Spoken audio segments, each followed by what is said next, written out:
let's wrap it up by talking about Joana Cudjoe and the fact that she's won her case in court. She's won it out. So let me just quickly give us context for that story. And the point is that issue, the final determination has actually not been done yet. Before that injunction came, and then somebody decided. I think that, you see, these are the reasons why I think when the law is clear, we don't have all these kind of challenges. Right now, it's like the constitution is hybrid, so a lot of issues we attempted, and you see, because we attempted to learn from past experiences. So we took certain things from past constitutions and some experiences that happened in government. So let me just read it. You know, this particular one is part of the part of the four, the gang of four. Exactly. So what is happening is that the gang of four, the man went to court and said that this is it. Then the NDC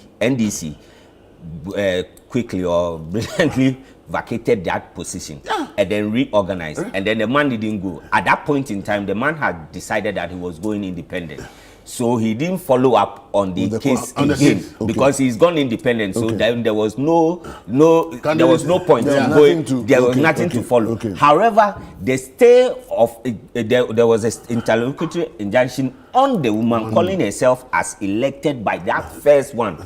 So when they came to court, they wanted the first one, Accra High Court. The NDC went to argue that, look, the processes as they found it, they've corrected it by that process of reorganizing the thing. So then there should be a stay on the Electoral Commission in terms of printing the ballot papers.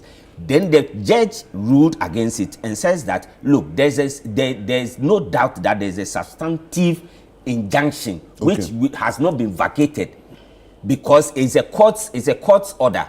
You vacate it, you know the process to vacate it. So quickly they filed at the same court, and now the court has now vacated that order. That injunction is over. So now they have to come back to the Electoral Commission. But what I have my doubts about is the timings, whether the EC will be bound to accept it or not. But well, it was the EC who issued out the statement that because of this, that's why we are not going to accept it. So maybe when you correct it and you send it there, then it will be taken. So that's the constitutional. And you see, that's why I'm saying that. That was why I made the earlier point that the point is we must always at every point in time not seek to over bastardize institutions. So you see that, well, there will be some of them who are talking down on the judiciary and all that. Yes, we know there are problems, but which was the forum they had to go and seek redress?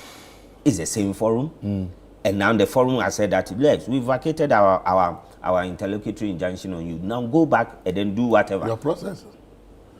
And this issue Joe has written, attacks on the judiciary. See. I surprised that lawyers will be attacking the judiciary.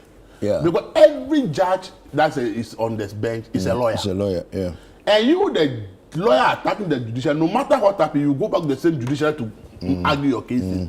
If you end up destroying the same judiciary, your reputation as a lawyer is also damaged. Some of them even may be aspiring to one day be your reputation as a lawyer is also damaged because the people you are bastardizing are also lawyers. So the question is, if you are bastardizing them, the effect of bastardizing them, it's like so this journalist also, and so they don't say this journalist, they say Ghanaian journalist.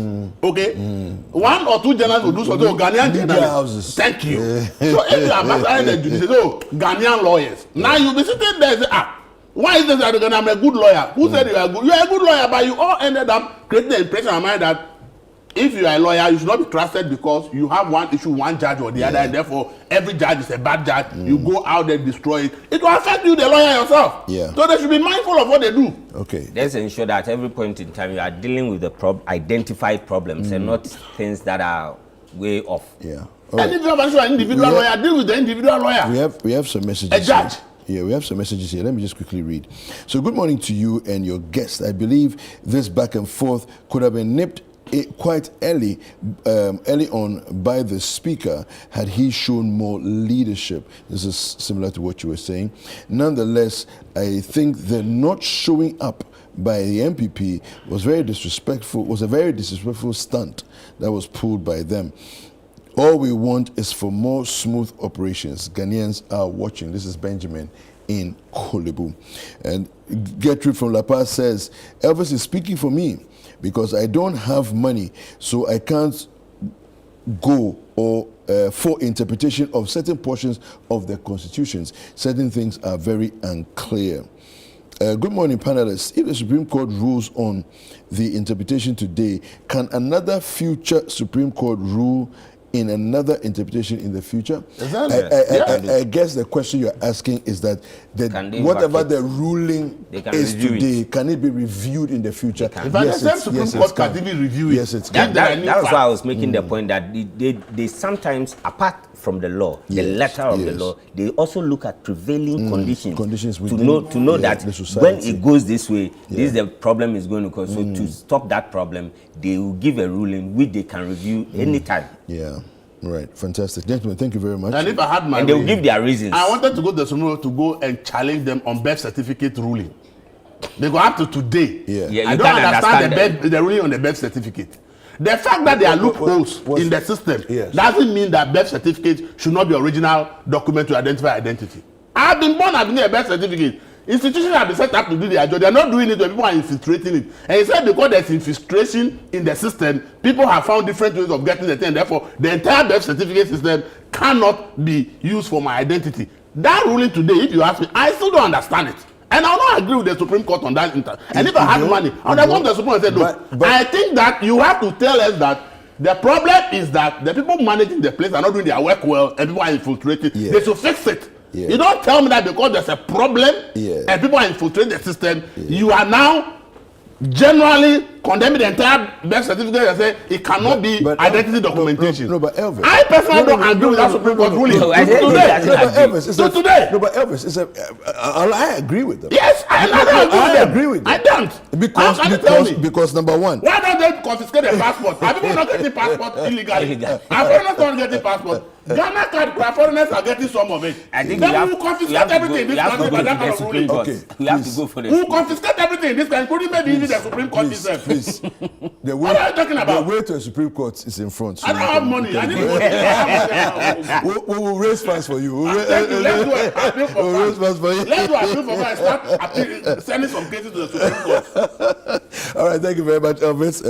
Elvis is the editor for the News Center newspaper as well as newscenter.com. And thank you to you, Richard Mensah. Richard Mensah is head of progress production right here at 97.3 CDFM. We'll take a quick break. When we are back, Mr. Leto will be giving us some music and we'll have some conversations as well afterwards.